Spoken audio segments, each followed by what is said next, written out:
I continue to read the biography of Isaiah Berlin. This is chapter 13, Cold War.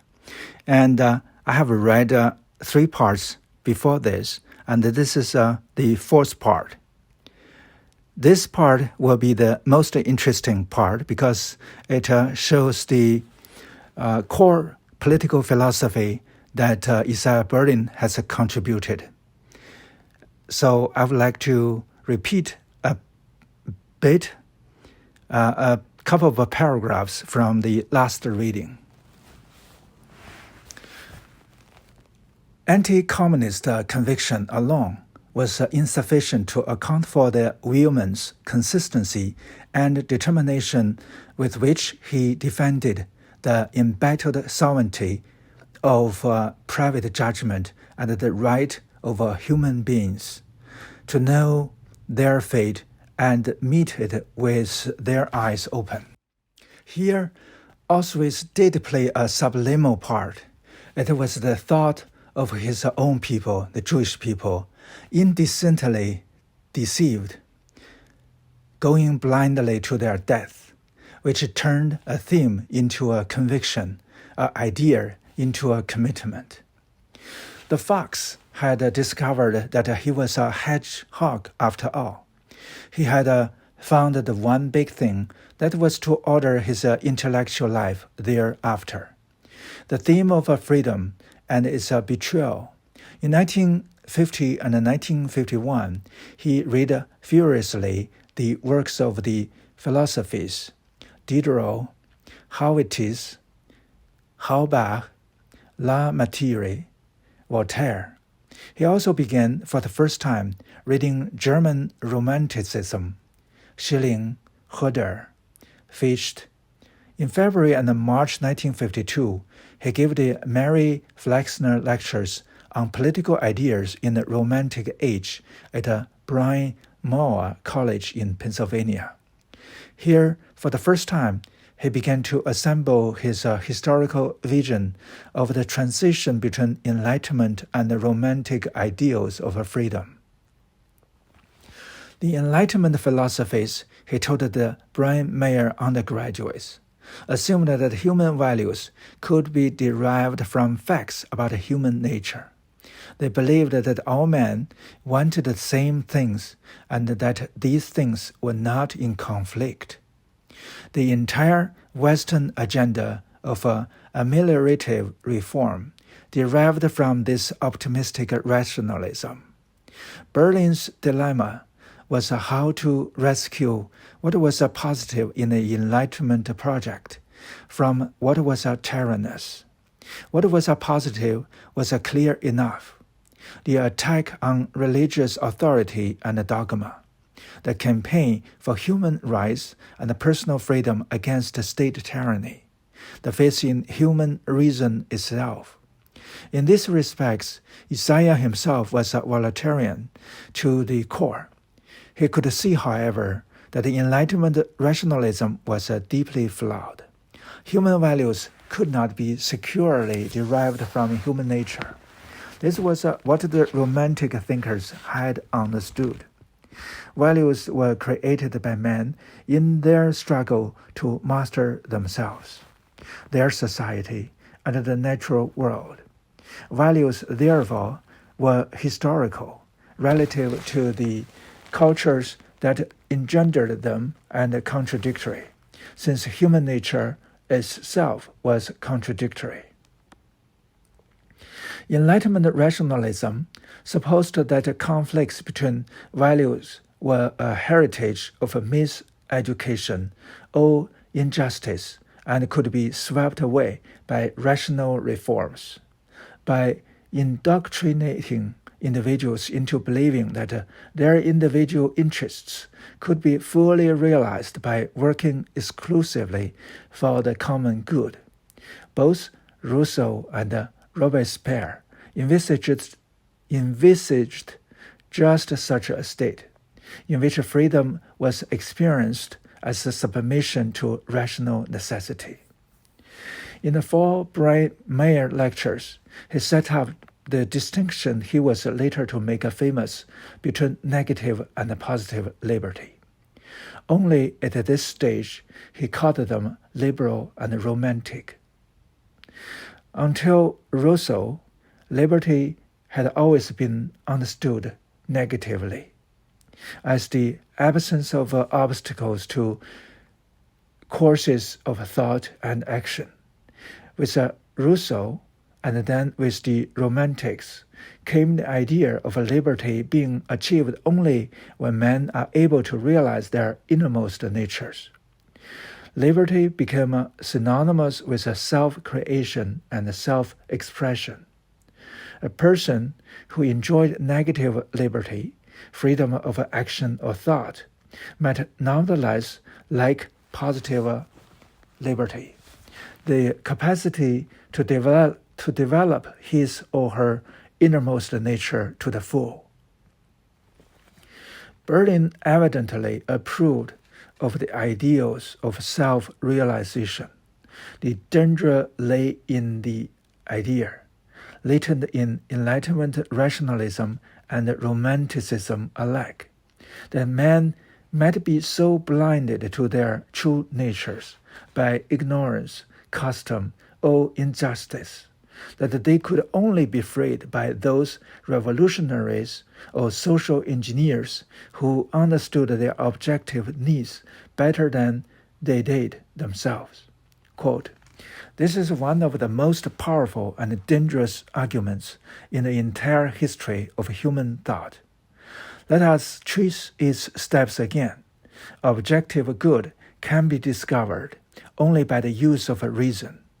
To impose it on others is only to activate the dormant reason within them. To liberate people is to do just that for them, which, were they rational, they would do for themselves, no matter what they in fact say they want. Therefore, some forms of the most violent coercion are tantamount to the most absolute freedom." End quote. To free a man, Isaiah insisted, was to free him from obstacles, prejudice, tyranny, discrimination, to the exercise of his own free choice. It did not mean telling him how to use his freedom. This is a little here that Berlin claimed was original. The tyrannous fallacies of Enlightenment rationalism had been denounced since Kant. And among the modern contemporaries, Karl Popper and Jacob Taumann had also traced the totalitarianism of the 20th century to Rousseau. What was distinctive was Berlin's emphasis on human dividedness. The self was torn by competing impulses. The ends and goals that human beings pursued were in conflict. Berlin made human dividedness, both inner and outer, the very rationale for liberal polity. A free society was a good society because it accepted the conflict among human goods and maintained, through its democratic institutions, the forum in which this conflict could be managed peacefully. Both public and private choice had to take place in the absence of certainties. The compromises that made liberal society viable were rarely painless, and sometimes they involved real damage and harm. Is it true, he pointedly asked, that all tragedy is merely due to error, fallibility, that all questions are answered, that all ills are in principle always curable, that everything must come out well in the end?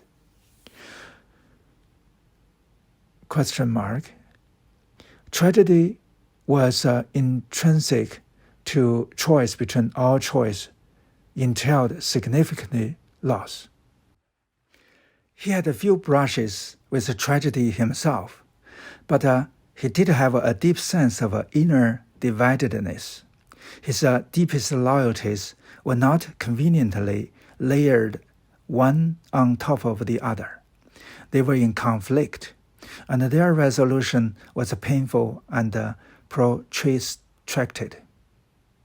What made him a magnetic company for his friends, his labial, multifaceted self, was in fact sharply divided. A fox who longed to be a hedgehog, a solitary thinker who longed for society, a liberal often torn by the displeasure his middle course earned him from friends on the left and the right.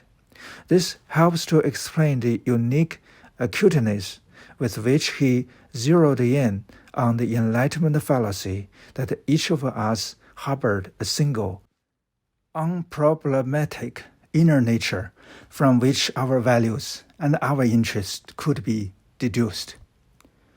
This was a history of ideas in the service of a philosophical worldview. His method was a high abstraction and a grand synthesis. He focused on what the Oxford philosopher R.G. Collingwood called the absolute presuppositions of both Enlightenment and the romantic modes of thought. He believed in striding right into the citadel of a thinker's assumptions, seizing the ruling concept and ignoring the earthworks of qualification and elaboration. The project was highly ambitious, but also drastically abstract. The whole complex and contradictory phenomena of the Enlightenment was reduced to a single set of propositions about freedom. The Romantic movement was similarly simplified. While his work on the Russian intelligentsia displayed an unerring sense of context, nuance, and difference between one thinker and the next, his pursuit of the distinction between Enlightenment and the Romantic modes of thought drastically oversimplified the antithesis. His lecturing style of grand generalization did not always satisfy scholars, and it did not always satisfy him, but it proved enormously successful as a broadcasting. Since 1946, he had developed a friendship with Anna Karlin, a brilliant and sardonic radio talks producer of a Russian Jewish extraction, who had grown up in the Russian immigration in Berlin and had been a mistress of the fiery expressionist painter Oskar Kokoschka. After a war spent monitoring Russian broadcasts at the BBC monitoring station in Caversham, she had been recruited for Radio 3, the BBC's adventure in serious intellectual broadcasting in 1946. She was an inspired producer of radio talks, a fearless exile who seemed to unite a British conception of a public service with the Russian conception of the intellectual as a moral authority. She was responsible for bringing extraordinary highbrow and difficult kind of talk to the post-war British airwaves. Discussions between Graham Greene, Elizabeth Bowen, and V.S.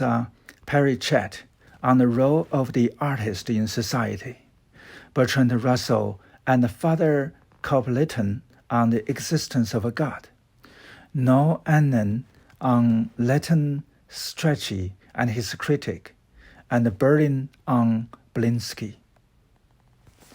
In the autumn of 1952, at Collins' urge, he reworked the 4 Flexner lectures, which had been organized by topic into 6 lectures on individual thinkers, from How It Is to Der Minstrel, for BBC Third program for Radio 3, in order to maintain what he called the noble lie of spontaneity.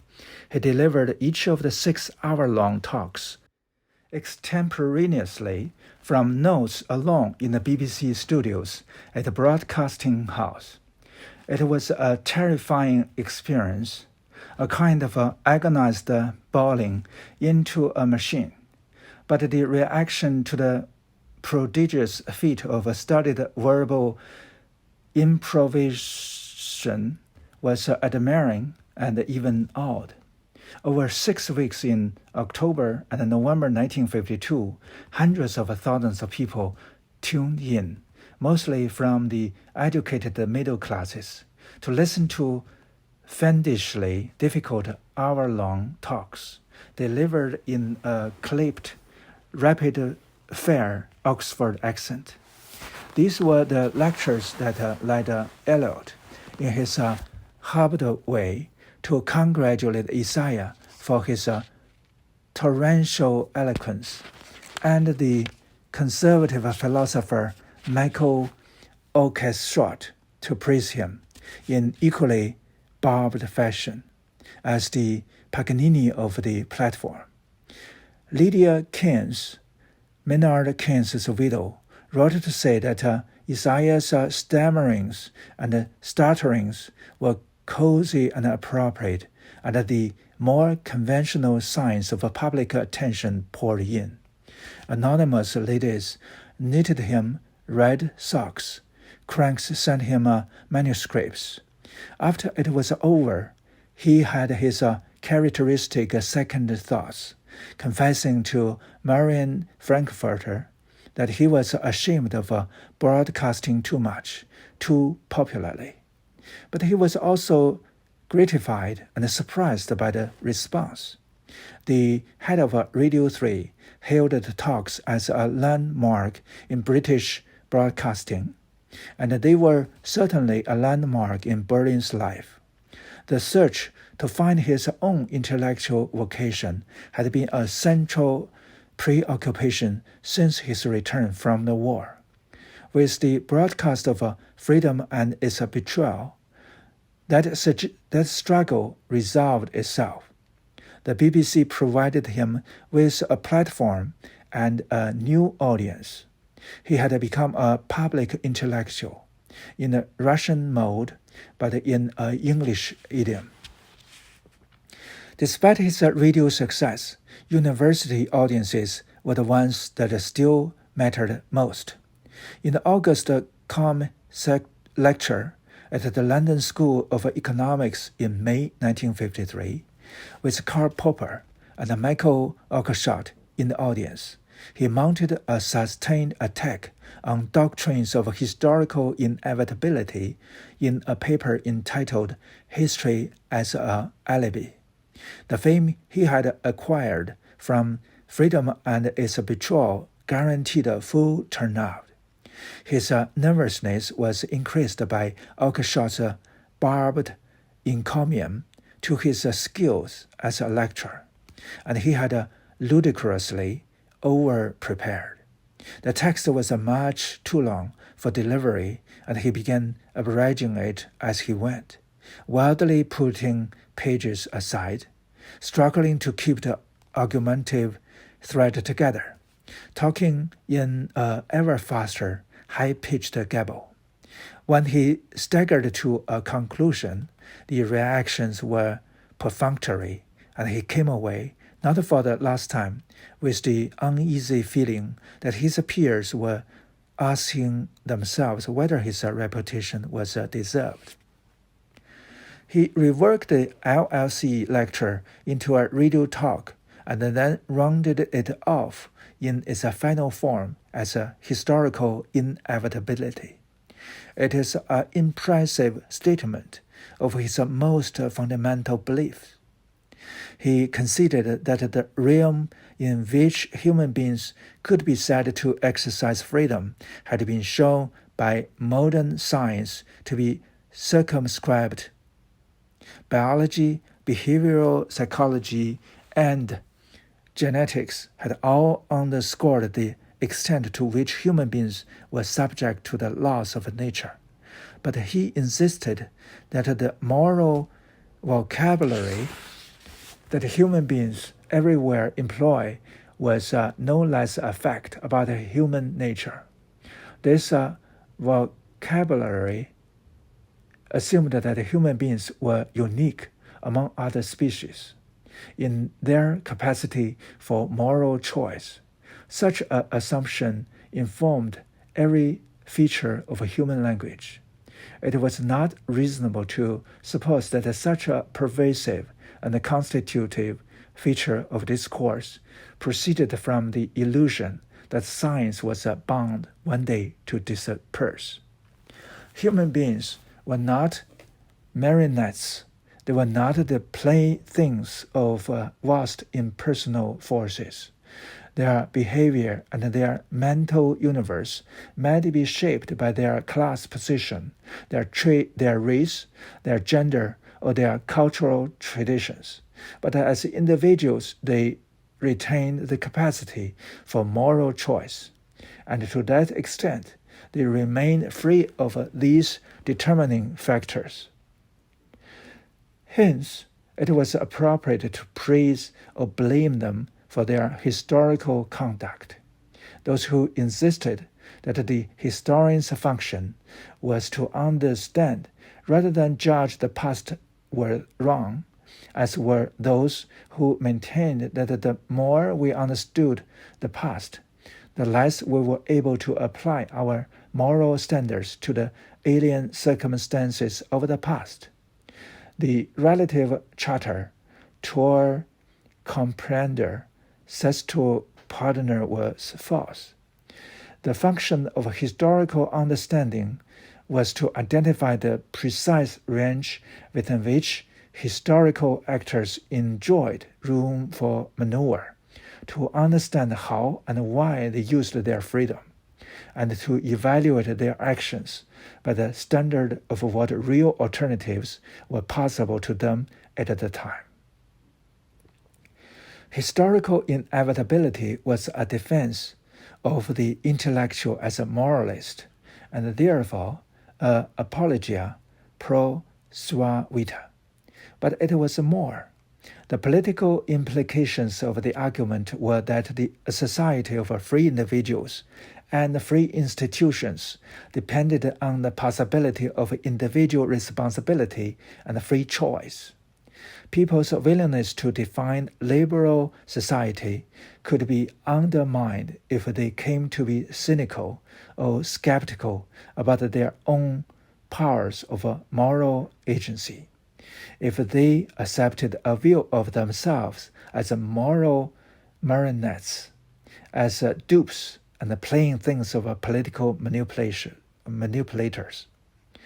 The various styles of determinism, historical, scientific, psychological, were doing just that, and they were seductive because they were comforting. The lure of a deterministic theory, he told the LSE audience, lay in our desire to resign our responsibility, to cease from judging provided we be not judged ourselves, and above all, are not compelled to judge ourselves. From a desire to flee from refuge to some vast, immoral, impersonal, monolithic whole nature, or history, or class, or race, or the harsh realities of our time. There was nothing abstract about the insistence on facing up to personal responsibilities, for in his own life, as his intellectual wheels were assuming their mature shapes, his dilemma were becoming especially acute. In both his writing and his life, he had reached the moment of truth. That's the end of this chapter, and the last is so great to read. It concurred with what I have been thinking this time, and he was using the dividedness, but I use the limitedness. It's a very easy to understand. We human beings are all limited, and we are different even we are all limited. And that will lead to all the same conclusions. And I will talk about that in another episode.